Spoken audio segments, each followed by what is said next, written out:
एक बार मेरा बेटा इस दुनिया में आ जाए, उसके बाद ये मंगलसूत्र कानूनन तुम्हारा होगा।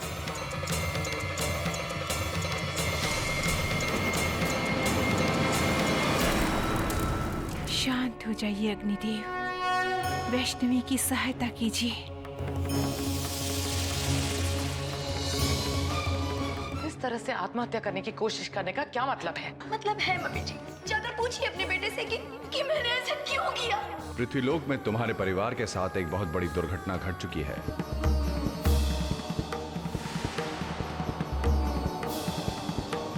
हे प्रभु, अब आप वैष्णवी से अपने प्रश्न पूछ सकते हैं।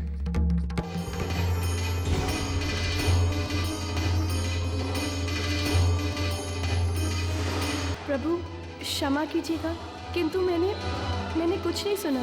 अब वैष्णवी को प्रश्न सुने बिना ही उसका उत्तर देना होगा। हे माँ, ये कैसी दुविधा में फंस गई हूँ मैं। एक तरफ मुसीबतों ने मेरे परिवार को घेरा है, तो दूसरी तरफ ब्रह्मदेव की जिद। मैं क्या करूँ माँ, कैसे इस चक्रव्यूह से। एक बार आप प्रश्न बताइए। ये दूसरी बार हुआ है वैष्णवी कि तुम्हारा ध्यान भंग हुआ है। कदाचित ये अच्छी बात नहीं है। अब ना तो प्रश्न होगा, ना ही उसका उत्तर।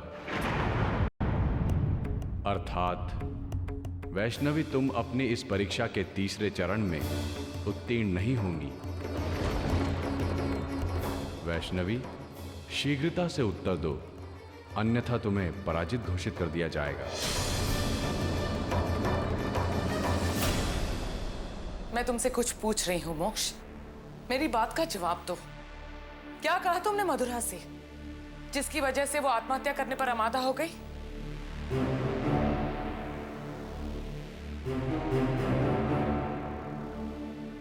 देखो मोक्ष, इस घर में इतना बड़ा हादसा हुआ है, अब उसकी वजह जाने बिना मैं यहां से जाने वाली हूं नहीं।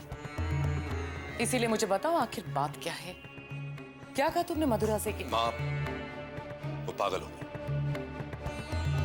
अपना दिमाग संतुलन खो बैठी है, भरी जवानी में सठिया है, इसलिए ये बेहुदा हरकतें कर रही है। इग्नोर करो उसे, सब ठीक हो जाएगा।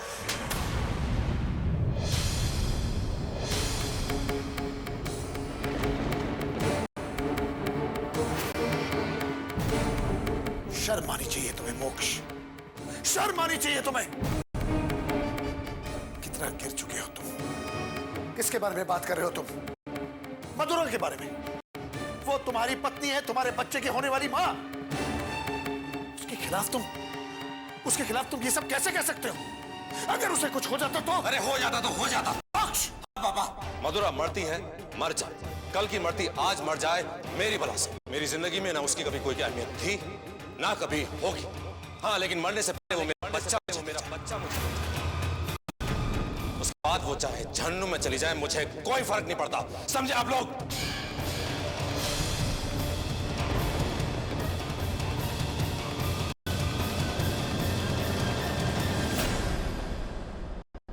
हाँ, लेकिन मरने से पहले वो मेरा बच्चा मुझे, उसके बाद वो चाहे जहन्नुम में चली जाए, मुझे कोई फर्क नहीं पड़ता। समझे आप लोग? समझे आप लोग?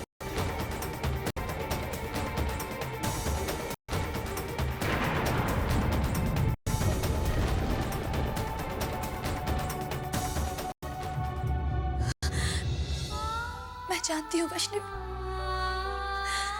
कि तुम इस वक्त यहाँ क्यों आई हो और मुझसे क्या पूछना चाहती हो। मैं अब जीना नहीं चाहती। मैं अब जीना नहीं चाहती। ऐसी जिंदगी से तो अच्छा है कि मैं मर जाऊं।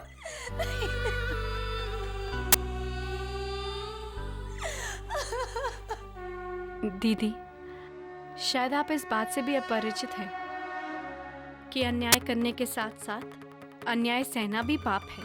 इसीलिए स्वयं को दंड देने के बजाय उस दुराचारी को दंड देना चाहिए जो आपके ऊपर अन्याय करता हो।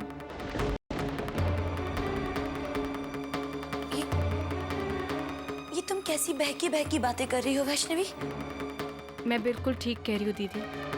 उस इंसान को ऐसे मत छोड़िए जो आपको छोड़ने की तैयारी कर रहा हो, क्योंकि एक पति की मंशा उसकी पत्नी के जीवन से बढ़कर नहीं होती है। इसीलिए सामना करो, हर कठिनाइयों का सामना करो। वैष्णवी, ये तुम कैसी बातें कर रही हो? कि अब ऐसी बातें करती है भाभी, क्योंकि हम इसे जो समझते थे ये वो नहीं है। वैष्णवी बदल चुकी है भाभी, वैष्णवी बदल चुकी है। हमारी वैष्णवी तो वैसी ही है जैसी थी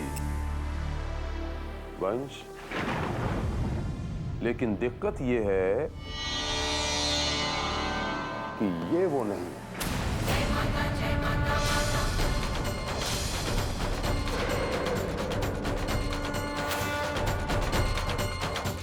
ये आप क्या कह रहे हैं डैड?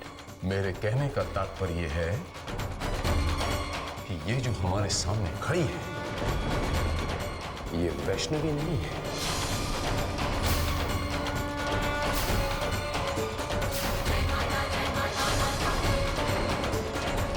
मेरा मतलब वैष्णवी तो है, लेकिन वो वैष्णवी नहीं है जो हम सोच रहे हैं। वंश, ये छल है, ये माया है और ये किसी का रूप है।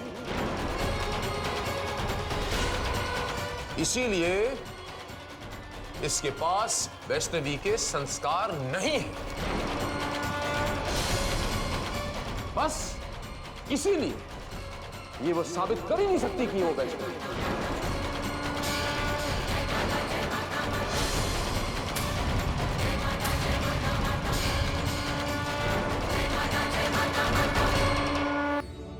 शीघ्र उत्तर दो, अन्यथा तुम्हें पराजित घोषित कर दिया जाएगा।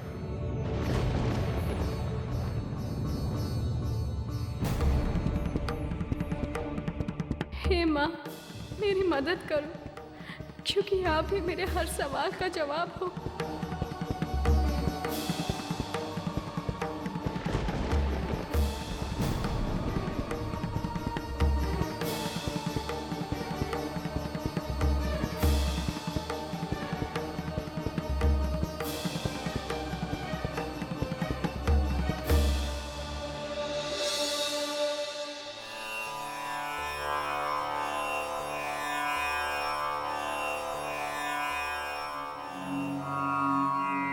वन्दे देवौमापतिं सुरगुरुं वन्दे जगत्कारणं वन्दे पिनाकभूषणं मृगाधरं वन्दे पशूनां पतिं वन्दे सूर्यशशाङ्कवहनिनयनं वन्दे मुकुन्दप्रियं वन्दे भक्तजनाश्रयं च वरदं वन्दे शिवशङ्करम्।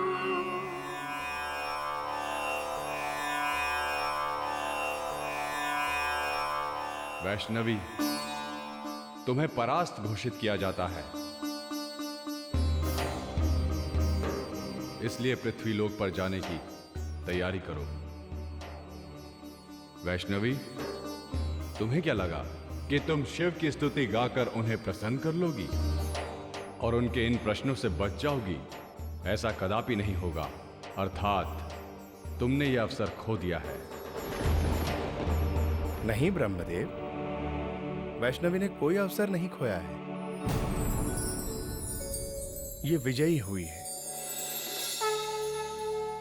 चलिए प्रभु, अब हम परीक्षा के अगले चरण में प्रवेश करते हैं। परंतु प्रभु, ये कैसे संभव है?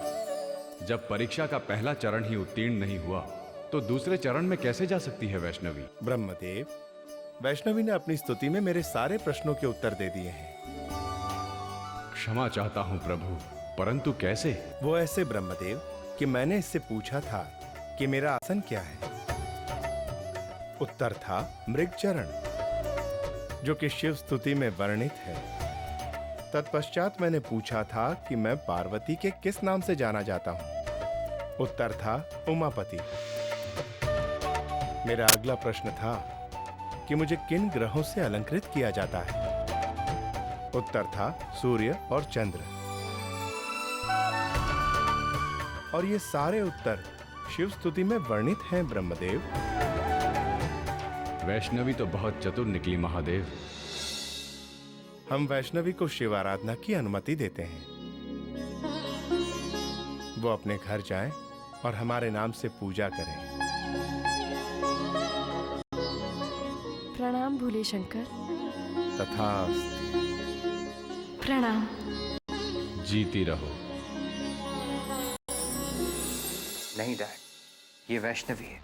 फर्क बस इतना है कि वो बदल गई है। इसे देवी बनने का चस्का लग गया है।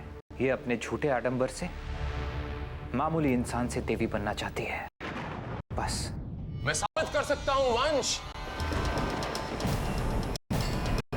मैं साबित कर सकता हूं कि ये वो नहीं है जो तुम समझ रहे हो। ये वैष्णवी नहीं है। पर कैसे डैड? वो ऐसे मेरे बच्चे कि हिंदुस्तान में ये एक प्रथा है कि पति परमेश्वर होता है और पति के चरणों में पत्नी का स्वर्ग होता है। पति के पैर पड़ने के लिए पत्नी को संकोच नहीं करना चाहिए। इसे कहो कि तुम्हारे पैर पड़े, अगर ये तुम्हारी पत्नी है तो कहो इसे, कहो।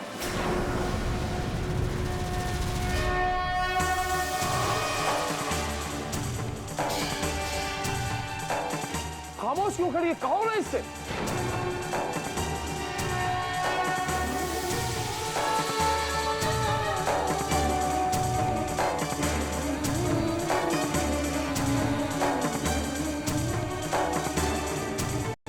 डैड ने तुमसे कुछ कहा वैष्णवी?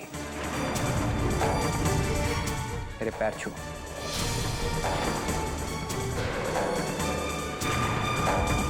आज फिर मेरी वजह से माता रानी धर्म संकट में फंस। मेरे पैर छुओ। मेरे पैर छुओ वैष्णवी। पति तो परमेश्वर होता है ना, तो फिर अपने पति के पैर छूने में संकोच कैसा? वंश, मुझे आपके चरणों को छूने में कोई आपत्ति नहीं है, किंतु सिर्फ इस बात को साबित करने के लिए कि मैं ही आपकी पत्नी हूँ, इसके लिए मैं आपके पैर नहीं छू सकती।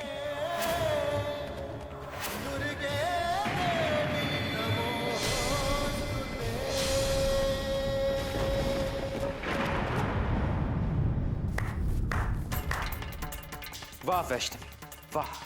आज तुमने मुझे सही साबित कर दिया कि तुम मेरी पत्नी नहीं हो।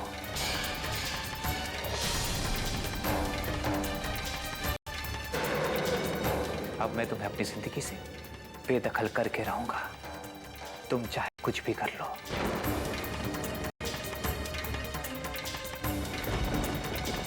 और अब मुझे तुम्हें तलाक देने से कोई नहीं रोक सकता।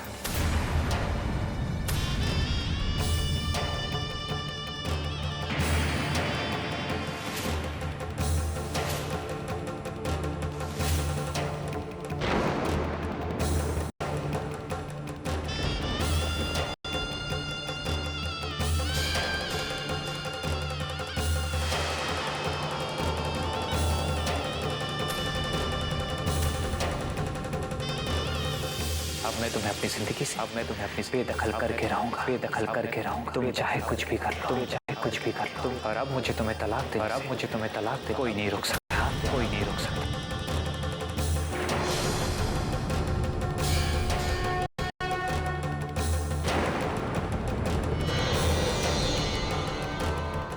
अब मैं तुम्हें अपनी जिंदगी बेदखल करके रहूंगा, बेदखल करके रहूंगा। तुम चाहे कुछ भी कर लो, तुम चाहे कुछ भी कर लो, तुम चाहे कुछ भी कर लो, तुम चाहे कुछ भी कर लो, तुम चाहे कुछ भी कर लो।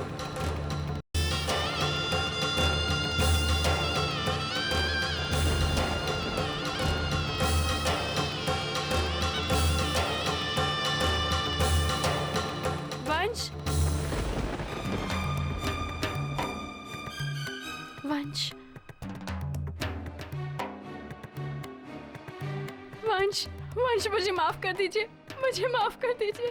मैं आपके पैर पड़ती हूँ वंश, ऐसा मत कीजिए मेरे साथ, ऐसा मत कीजिए। मुझे आपके पैरों को छूने में कोई आपत्ति नहीं है वंश। मैं जिंदगी भर यूं ही आपके पैरों की धूल बनकर जीना चाहती हूँ। मुझे माफ कर दीजिए, मुझे माफ कर दीजिए वंश, मुझे माफ कर दीजिए। ऐसा करके तुम क्या साबित करना चाहती हो वैष्णवी? अभी कुछ पल पहले तुमने अपने स्वाभिमान के कारण मेरे पैर छूने से इनकार कर दिया। ये कौन सा खेल खेल रही हो तुम मेरे साथ? वंश, तुम मेरी एक बात,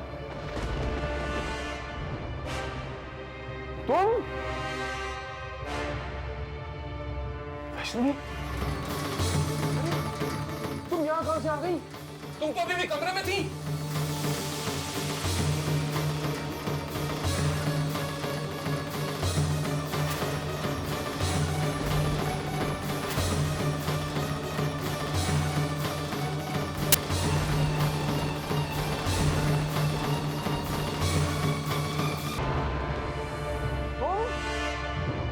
लेकिन तुम तो अभी भी कमरे में थी। एक कम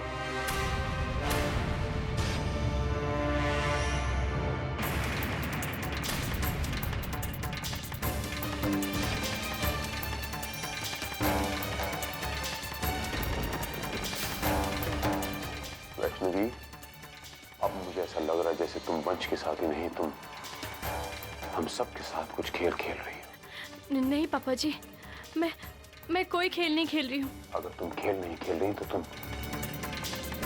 एकदम से बाहर कैसे आ गई?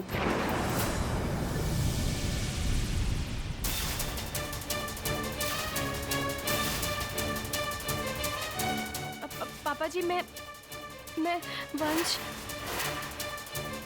वंश के पीछे पीछे पीछे आई। कहाँ वंश के पीछे पीछे गई थी? मैं वहीं खड़ा था, मैंने देखा वंश अकेला गया था। तुम्हें यकीन नहीं आता? तुम मधुरा से पूछ लो। ये मधुरा खड़ी, ये बच्चे तुम बताओ कि वंश हमारे सामने अकेला बाहर गया था ना?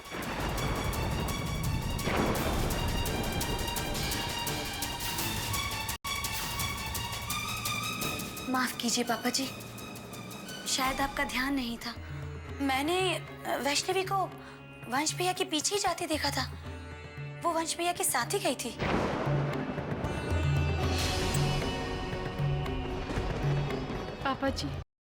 पापा जी मेरा यकीन कीजिए। पापा जी, मैं जो भी कुछ कर रही हूँ ना, अपने परिवार की भलाई के लिए कर रही हूँ और कुछ नहीं। बस आप लोगों से विनती करती हूँ, मुझे थोड़ा सा वक्त दे दीजिए। मैं ऐसा कोई काम नहीं करूँगी। विश्वास रखिए मुझ पे, विश्वास रखिए। तो फिर क्या तुम आज से ये पूजा पाठ, ये आडंबर बंद कर दोगी?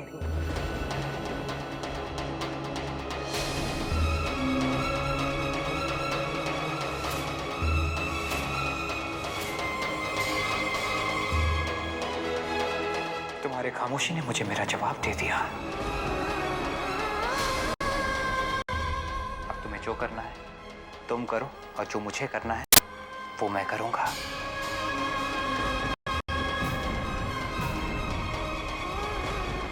वंश,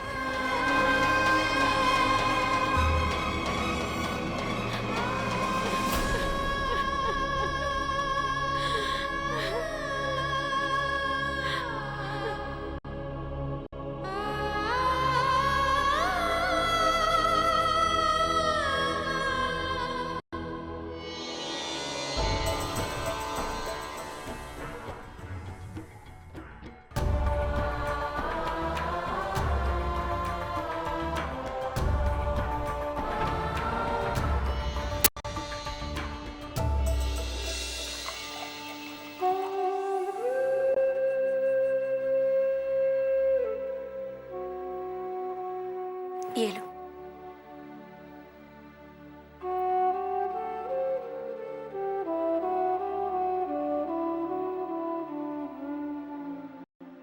वैष्णवी, मैं तुमसे कुछ कहना चाहती हूँ। मैं जानती हूँ कि तुम्हारे साथ इस वक्त कुछ ऐसा घट रहा है जो तुम हमें बता नहीं सकती हो। मैं पापा जी की तरह ऐसा तो नहीं कहूंगी कि तुम हमारे साथ कोई खेल खेल रही हो, लेकिन हाँ, मैं इतना जरूर कहूंगी कि मुझे तुमसे स्नेह है, पूरा विश्वास है।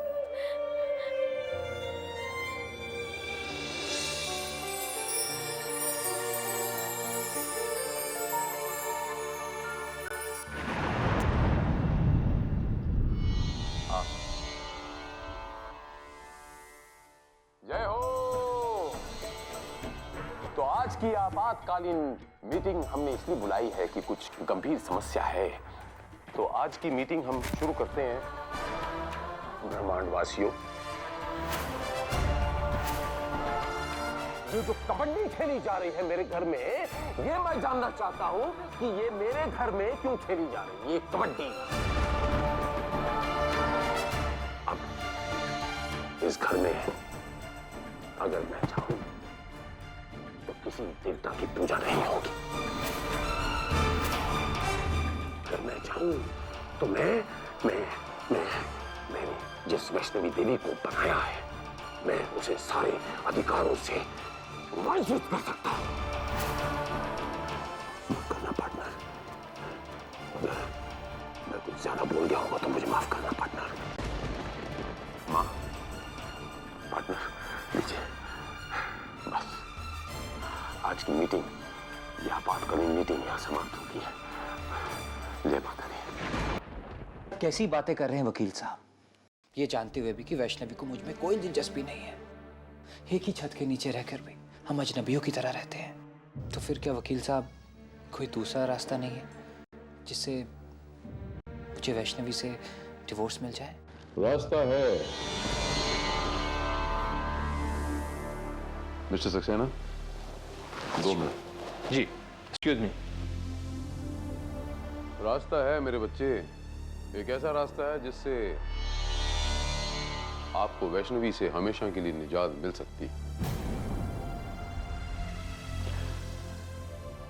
मेरे बच्चे, ढूंढने से तो भगवान भी मिल जाते हैं, ये तो फिर एक रास्ता है।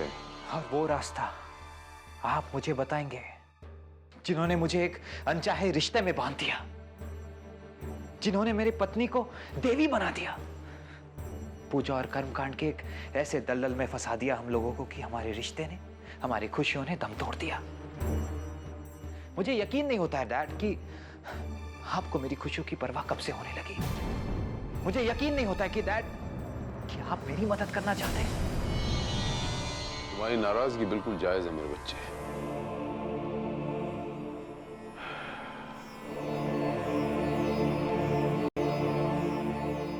मैं अगर तुम्हारी जगह होता तो मैं भी वही करता जो तुम कर रहे हो मेरे बच्चे। तुम बड़े हो, अपने फैसले खुद ले सकते हो।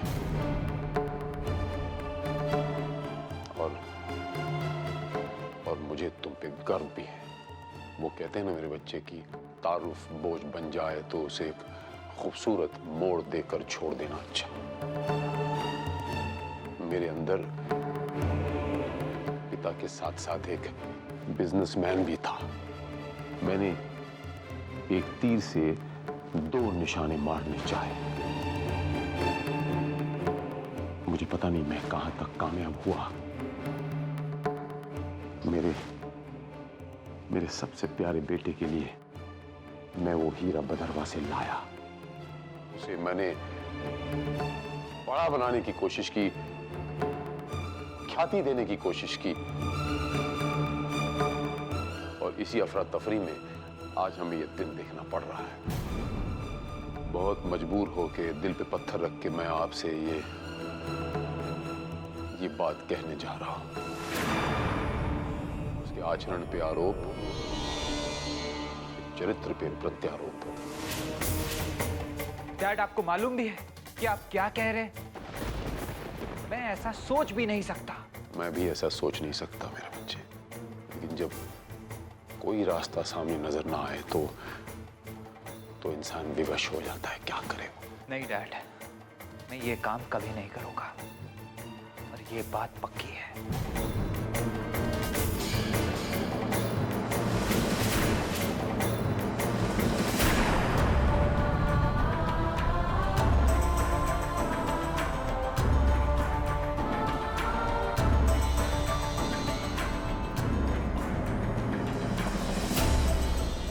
ये सब क्या है मधुरा?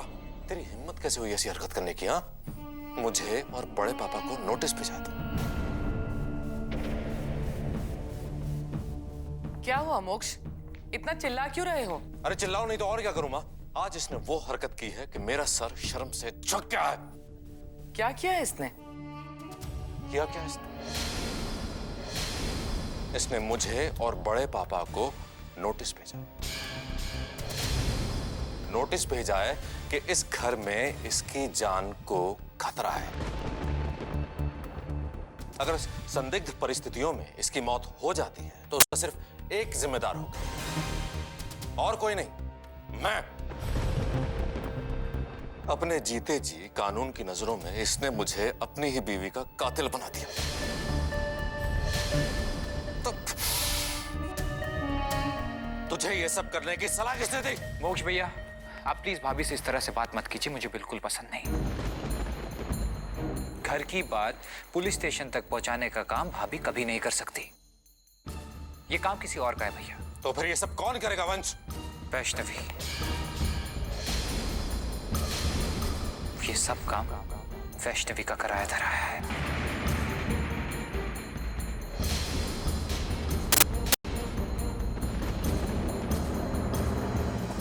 तो आप हैं, अपना घर बर्बाद करके शांति नहीं मिली जो मेरी बीवी को भड़का रही हो? भैया, भैया आप ये कैसी बातें कर रहे हैं? भैया मैं सच कहती हूँ, मैंने दीदी से कुछ नहीं कहा।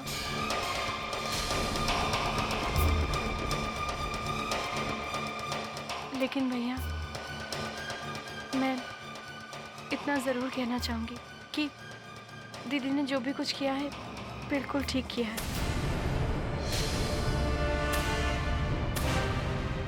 भैया मुझे क्षमा कीजिएगा,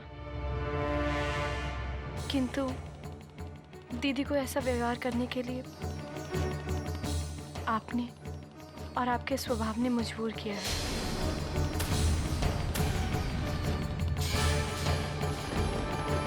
पहले खुद के गिरवान में झांक कर देखो वैष्णवी, फिर मेरे भाई को आईना दिखाना। अब ये मत कहना कि तुम जो कुछ भी कर रही हो इस घर के भलाई के लिए कर रही हो। घर के भलाई के बहाने मैं तुम्हें इस घर की इज्जत से नहीं खेलने दूंगा वैष्णवी, चाहे इसके लिए मुझे तुम्हें इस घर से निकालना क्यों ना पड़े।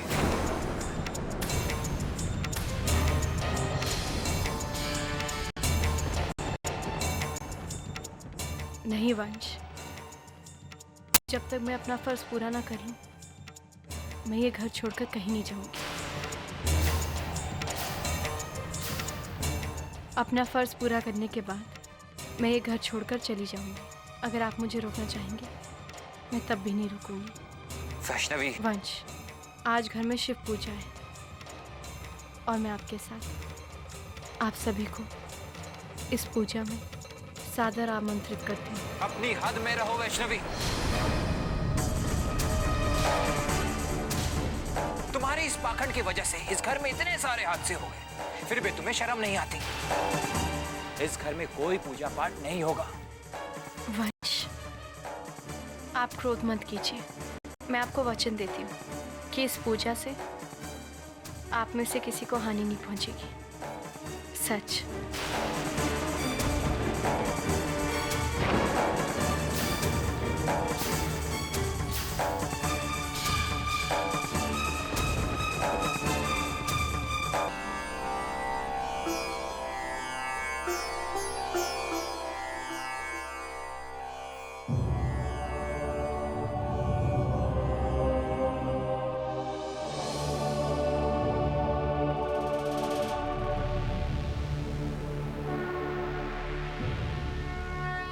अब इसे रोकने से कोई फायदा नहीं मेरे बच्चे, क्योंकि आज ये एक ऐसे रास्ते पर निकल चुकी है जहां से लौट के आना असंभव है,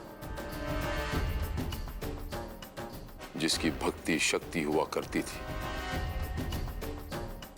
आज वही भक्ति उसकी कमजोरी हो गई है। जब तक मैं अपना फर्ज पूरा ना कर लूं, मैं ये घर छोड़कर कहीं नहीं जाऊंगी। अपना फर्ज पूरा करने के बाद अगर आप मुझे रोकना चाहेंगे, मैं तब भी नहीं रुकूंगी।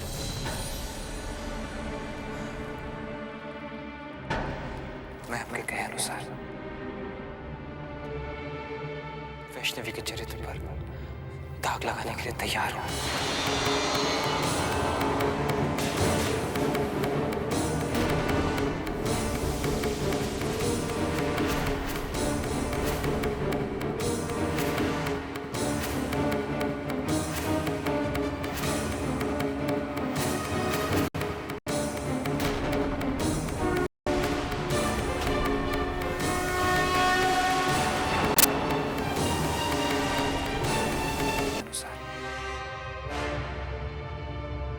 वैष्णवी के चरित्र पर दाग लगाने के लिए तैयार हूं। यकीन जानो मेरे बच्चे, हमारे इस निर्णय से मेरी बहुरानी वैष्णवी का फायदा ही होगा और वो अपनी जिद छोड़ देगी। ठीक है डैड, अब आप जो कहेंगे मैं वही करूंगा। अब मेरी बात ध्यान से सुनो मेरे बच्चे।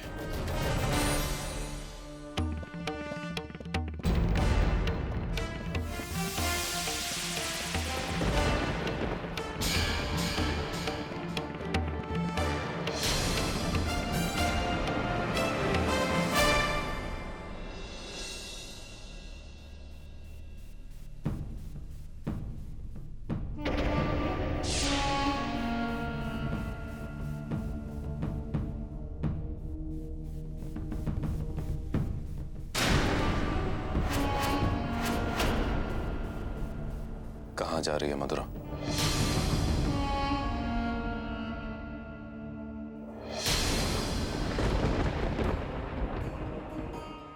मैंने तुझसे पूछा कहाँ जा रही है?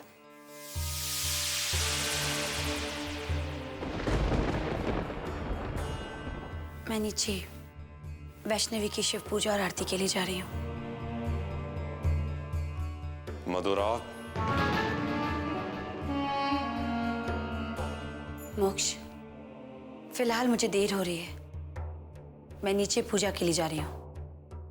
तेरी हिम्मत कैसे हुई है मुझसे इस तरह बात करने की? जानती नहीं है तू कौन हूं मैं? या बताना पड़ेगा तुझे? तेरी वो हालत करूंगा क्या ना। करेंगे आप? मारेंगे मुझे? अपनी बेड से मारेंगे मुझे? मारिए मोक्ष, मारिए। मैं भी देखती हूँ आज क्या करेंगे आप मेरे साथ।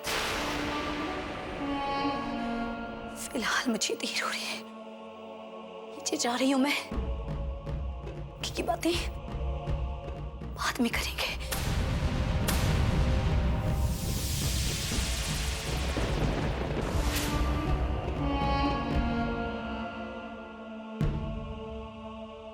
मधुरा, रुक रुक रुक रुक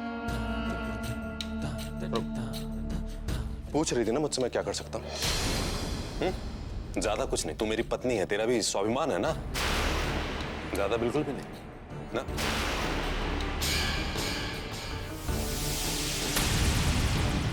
थोड़ा सा।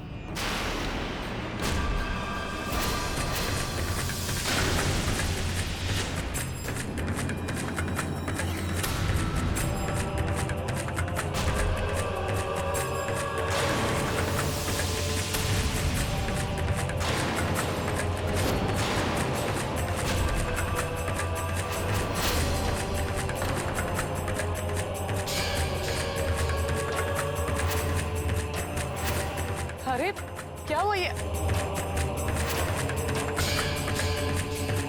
मधुरा, मधुरा,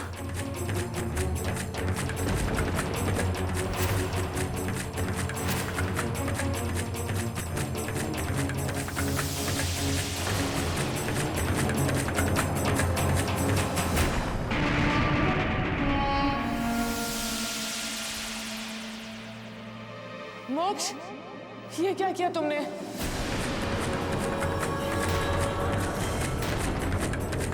मोक्ष, ये क्या किया तुमने?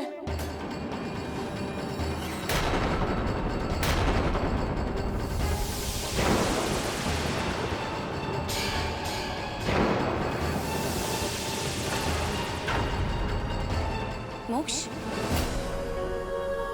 क्या दिखाना चाहते थे आप मुझे? चुप क्यों है? मधुरा बेटा, तुम पूजा में जाओ, मैं मोक्ष को लेकर अभी आती हूँ।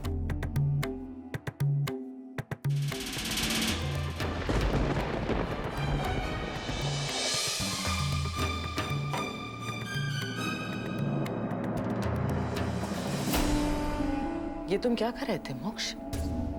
तुम शायद भूल गए हो कि मथुरा ने तुम्हारे खिलाफ पुलिस में शिकायत दर्ज की है। अगर मथुरा के साथ जरा भी ऊंच नीच हो गई ना, तो तुम पुलिस के शिकंजे में इतनी बुरी तरह से फंसोगी कि फिर तुम्हें कोई बाहर निकाल नहीं पाएगा। इसीलिए मथुरा के साथ जरा नरमी से पेश आओ। इसीलिए अपने गुस्से को काबू में रखो। कहीं ऐसा ना हो कि तुम्हारा ये गुस्सा तुम्हारे ही गले का फंदा बन जाए। मैं पूजा में जा रही हूँ, पूजा शुरू होने वाली है। तुम भी जल्दी से नीचे आ जाना।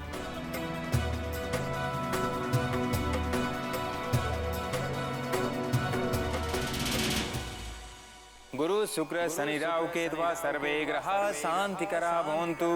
मंगलम भगवान विष्णु मंगलम गरुड़ध्वज मंगलम पुंडरीकाक्ष मंगलाय तनोहरि सर्व मंगल मांगले शिवे सर्वार्थ साधिके शरण्ये त्र्यंबके गौरी नारायणी नमस्ते। दीदी, आरती का समय हो गया है, किंतु अब तक घर के बाकी लोग नहीं आए। वैष्णवी, सर 1 मिनट, मुझे तुमसे कुछ बात करनी है।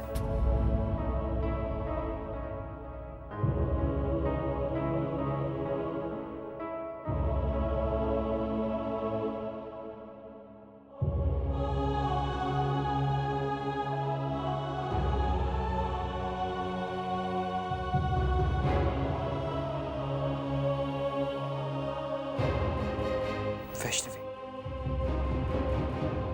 I am sorry. मुझे मेरे गलतियों का एहसास हो गया है। वंश, आप ये कैसी बातें कर रहे हैं? मेरी बात अभी खत्म नहीं हुई है वैष्णवी। पहले मैं नादान था, मेरी आंखें बंद थी, लेकिन अब मुझे होश आ गया है, मेरी आंखें भी खुल गई है। इसीलिए एक अच्छे पति होने के नाते मैं तुम्हारे हर कदम में तुम्हारा साथ देना चाहता हूँ, कदम से कदम मिला के चलना चाहता हूँ तुम्हारे साथ। तो मुझे एक मौका नहीं दोगी? बोलो।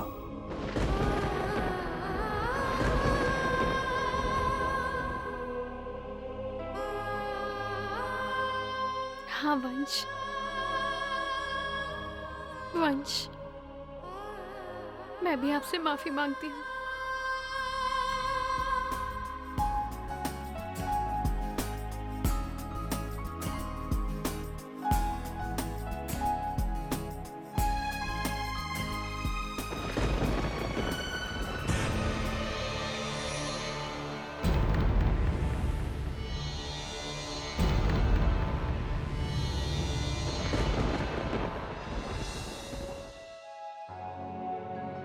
वैष्णवी, तुम्हें नहीं पता आज मैं कितना खुश हूं,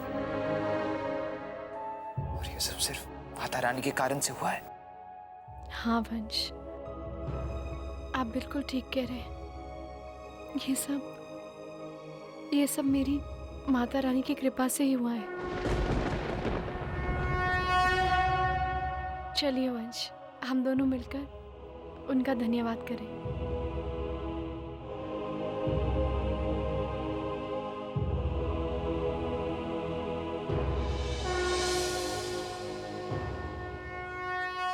अब मैं आपको भगवान शिव के बारे में क्या बताऊं? उनकी महिमा तो अपरंपार है। परमपिता, परमेश्वर, आदि अनादि भगवान शिव जी की तो खाली स्मरण से ही लोगों के जीवन में सफलता आ जाती है। इनके स्मरण से घर में सुख, शांति एवं समृद्धि आ जाती है। जैसा कि आप सब लोग जानते हैं कि भगवान शिव जी को सुहाग देवता के नाम से भी जाना जाता है। बचपन से ही कुंवारी कन्याएं उनका व्रत रखती हैं ताकि उन्हें भी इनकी तरह भोले और सुशील वर मिले। जिस तरह भगवान शिव जी ने गंगा जी को अपने छता में समाकर हम सबके ऊपर एक उपकार किया था, ठीक उसी तरह उन्होंने समुद्र से निकले विषैली विष को पीकर हम सबका कल्याण किया था। तो आइए हम सब मिलकर भगवान शिव जी की आराधना करते हैं।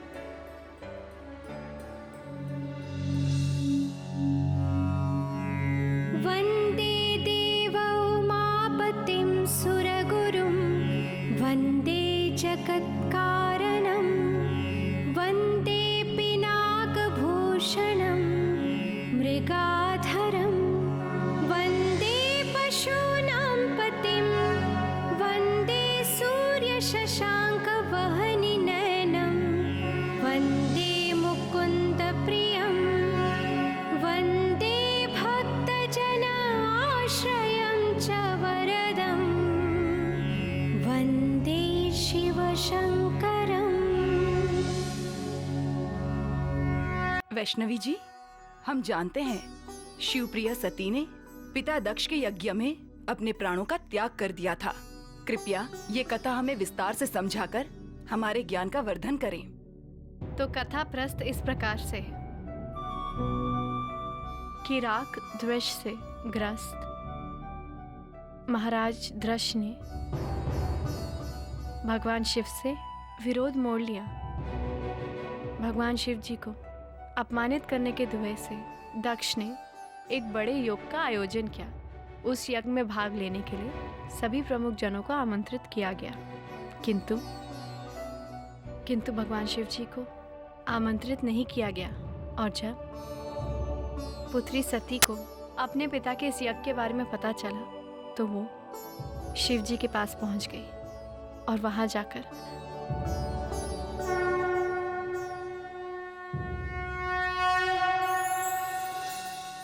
प्रभु, मैंने सुना है कि पिता दक्ष ने एक बड़े यज्ञ का आयोजन किया है। यदि आपकी इच्छा हो तो हम भी उस यज्ञ में चलें। वहां सज्जनों से मिलकर हमें अति प्रसन्नता होगी। प्रभु, हमें अपनी जन्मभूमि देखने की बहुत उत्सुकता है। देवी, हम आपकी इच्छा का सम्मान करते हैं, किंतु आपके पिताश्री ने हमें व्यक्तिगत बुलावे की बात तो दूर, निमंत्रण तक नहीं भेजा। स्वामी, गुरु, पति, माता पिता के यहाँ तो हम बिना बुलाए ही चले जाते हैं। ये नीति वचन है। यद्यपि दक्ष आपको बहुत चाहते हैं, किंतु मेरी भार्या होने के कारण वे आपका सम्मान नहीं करेंगे, क्योंकि उनके मन में मेरे प्रति राग द्वेष भरा पड़ा है। प्रभु, मिलने जुलने से तो कटुता शांत होती है। आप नहीं जाना चाहते हैं तो मुझे ही जाने की आज्ञा दे दीजिए। देवी सती, मन में आग्रह हो तो सही निर्णय नहीं हो पाता है। यह निश्चित है कि यदि आप दक्ष के यज्ञ में जाएंगी तो आपके लिए अच्छा नहीं होगा। और ध्यान रहे, अपनों द्वारा किया गया घोर अपमान कई बार मृत्यु का कारण बन जाता है। सती की बात सुनकर भगवान शिव जी मौन हो गए, किंतु सती ने यह ठान लिया था कि वो अपने पिता के यहाँ यज्ञ में जरूर जाएगी। भविष्य को जानने वाले भगवान शिव जी ने इस स्थिति को समझकर अपने प्रमुख गणों को सती जी के साथ उनकी सेवा और सुरक्षा के लिए जाने का आदेश दिया। ये मैं क्या सुन रही हूँ मोक्ष?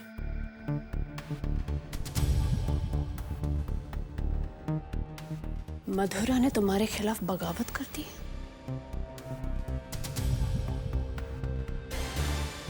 मोक्ष, मुझे तो समझ में नहीं आ रहा है कि जो औरत तुम्हारे सामने सर उठा नहीं सकती थी, आज तुम्हारी शिकायत लेकर पुलिस स्टेशन तक हो आई। भगवान की ये गाय अचानक से जख्मी शेरनी बनकर दहाड़ने लग गई। वो चाहे जो भी हो, लेकिन जख्मी और बौखलाए हुए जानवर की सिर्फ एक ही सजा होती है, बंदूक से निकली गोली।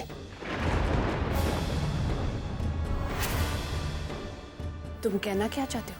ये कि मधुरा की ये आखिरी आराधना होगी। अपने सपनों को पूरा करने के लिए मुझे मधुरा की बलि देनी ही पड़ेगी। तुम्हारा दिमाग तो खराब नहीं हो गया? मधुरा को मारते मारते अपने बच्चे को भी मार दोगे क्या? यही तो मैं नहीं कर सकता नताशा, और वो इसी चीज का फायदा उठा रही है। उसे मेरी कमजोरी का पता चल गया है, लेकिन नहीं, आज मैं अपनी इस कमजोरी को जड़ से उखाड़ दूंगा। मैं खुद से ज्यादा किसी से प्यार नहीं करता। प्रॉब्लम है मेरी। मधुरा को मरना ही होगा।